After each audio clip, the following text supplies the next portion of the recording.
अपने आंखों की देखभाल करें और सुनिश्चित करें कि आप स्पष्ट रूप से देख सकते हैं या नहीं।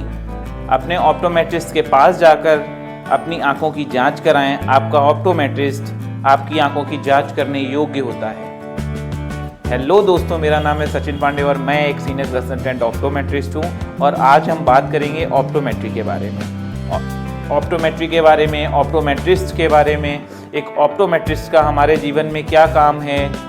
अगर हम यूनाइटेड स्टेट्स या 75 ऑप्टोमेट्री ऑर्गेनाइजेशंस की बात करें तो ऑप्टोमेट्री एक प्राइमरी हेल्थ केयर प्रोफेशन है जिसमें हम eye related structure, abnormalities and eye related examinations के बारे में जानते हैं या उनके बारे में पढ़ाई करते हैं। ऑप्टोमेट्रिस्ट एक प्राइमरी हेल्थ केयर प्रोफेशनल्स होते हैं जो कि हमारी आई को प्राइमरी हेल्थ केयर प्रोवाइड कराता है। अगर डिजीज़ की बात करें तो एक ऑप्टोमेट्रिस्ट को cataract, dry eyes, macular degeneration, edema and corneal ulcer, इन सब का बेसिकली नॉलेज हो जाता है कि वो क्या प्रॉब्लम है, पेशेंट को क्या नीड है, उसको क्या डिजीज़ हो रहा है आई में सकता है एक एंड वो डिफाइन कर सकता है कि हाँ इस पेशेंट को ये प्रॉब्लम है और ये इसका क्या ट्रीटमेंट हो सकता है। ठीक, क्लिनिकली बात करें कि ऑप्टोमेट्रिस्ट को एक हॉस्पिटल में क्या क्या करने की अथॉरिटी होती है इन आई हॉस्पिटल, तो क्या क्या डायग्नोज कर सकता है हमारा ऑप्टोमेट्रिस्ट। तो बेसिकली हमारा जो ऑप्टोमेट्रिस्ट उसका मेन काम होता है रिफ्रैक्शन एंड विजुअल एक्विटी। तो visual equity, slit lamp examination, OCT जो कि ऑकुलर कोहेरेंस टेस्ट होता है, टोनोमीट्री, ठीक है, जो कि IOP इंट्राऑकुलर प्रेशर जांचने के लिए करते हैं, एंड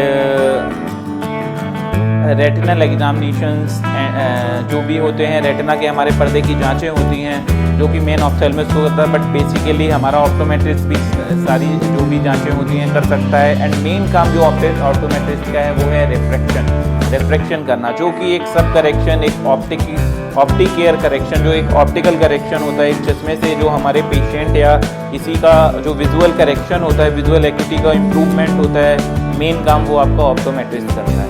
किसी भी आई हॉस्पिटल में एक डॉक्टर से पहले एक ऑप्थोलॉजिस्ट से जब आप किसी आई केयर हॉस्पिटल में जाते हैं तो जब आप किसी ऑप्थेल्मोलॉजिस्ट किसी आई केयर हॉस्पिटल में जाते हैं तो आपका बेसिकली जब आप डॉक्टर से पहले एक पार्टिकुलर बंदे से मिलते हैं, एक ऑप्टोमेट्रिस्ट से मिलते हैं जो कि आपकी हिस्ट्री लेता है एंड आपकी जो ऑलरेडी आपने आई ग्लासेस पहना हुआ है, यदि आपने नहीं पहना है तो आपका विजुअल एक्टिविटी चेक करता है एंड आपको जो ग्लासेस की नीड है या आपका विजन 6 है वही मेंशन करता है। फिर आप आफ्टर दैट एक सीनियर जो ऑप्थेल्मोलॉजिस्ट है उसके पास रेफर किए जाते हैं। और यदि आप अपनी आंखों की जांच किसी ऑप्टोमेट्रिस्ट के पास कराने जाते हैं, आपका ऑप्टोमेट्रिस्ट आपसे सर्वप्रथम आपकी जो हिस्ट्री है, जो आपका इतिहास कब से लगा रहे हैं, आपको चश्मे में अभी क्या प्रॉब्लम हो रही है, या यदि आप चश्मा नहीं लगा रहे हैं तो आपको भी क्या तकलीफ हो रही है आँख में, जो कि आपका हिस्ट्री लेगा।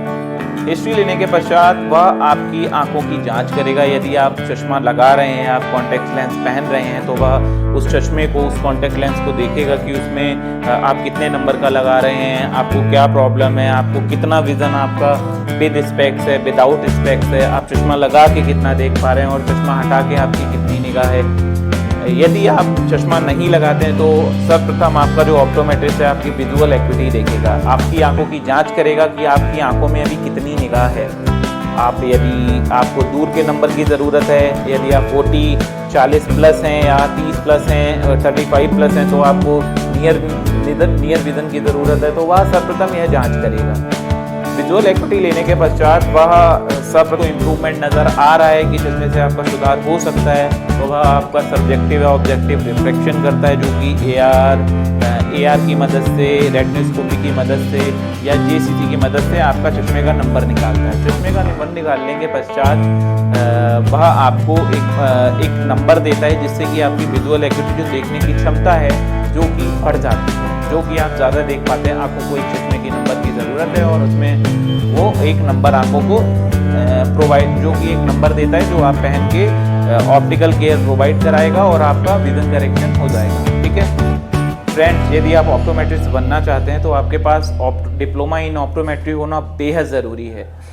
डिप्लोमा इन ऑप्टोमेट्री करने के लिए आपके पास आफ्टर 12th में फिजिक्स केमिस्ट्री बायो या फिजिक्स केमिस्ट्री मैथ होना बहुत ज़रूरी है। डिप्लोमा के बाद आप बैचलर भी कर सकते हैं जो कि 4 इयर्स का होता है। 4 इयर्स अगर आप आफ्टर डिप्लोमा 2 इयर्स का डिप्लोमा करते हैं एंड आफ्टर दैट अगर आप बैचलर करते हैं तो आपका 4 इयर्स का जो डिग्री है वो 3 इयर्स में कंप्लीट होता है। एंड मास्टर्स के लिए अगर आप मास्टर्स करना चाहते हैं देन वो 2 इयर्स, ठीक है। तो इस तरह से एंड आफ्टर दैट आप पीएचडी भी कर सकते हैं प्रोफेसर बनने के लिए। एंड जो मास्टर्स होते हैं वो एक्सपीरियंस, अगर आप मेडिसिन का प्रैक्टिस कर रहे हैं रेगुलर तो आपको मेडिसिन की अथॉरिटी गवर्नमेंट दे देती है, आप मेडिसिन प्रिस्क्राइब कर सकते हैं। एंड नेक्स्ट वीडियो में हम बात करेंगे कि ऑप्टोमेट्रिस्ट कैसे विजुअल हमारा एक रिफ्लेक्शन करता है, विजुअल एक्यूटी कैसे लेता है, किन किन इक्विपमेंट्स की ज़रूरत पड़ती है हमको एक विजुअल एक्यूटी लेने के लिए, एक सब्जेक्टिव रिफ्लेक्शन ऑब्जेक्टिव रिफ्लेक्शन करने के लिए, ठीक है। एंड अभी के लिए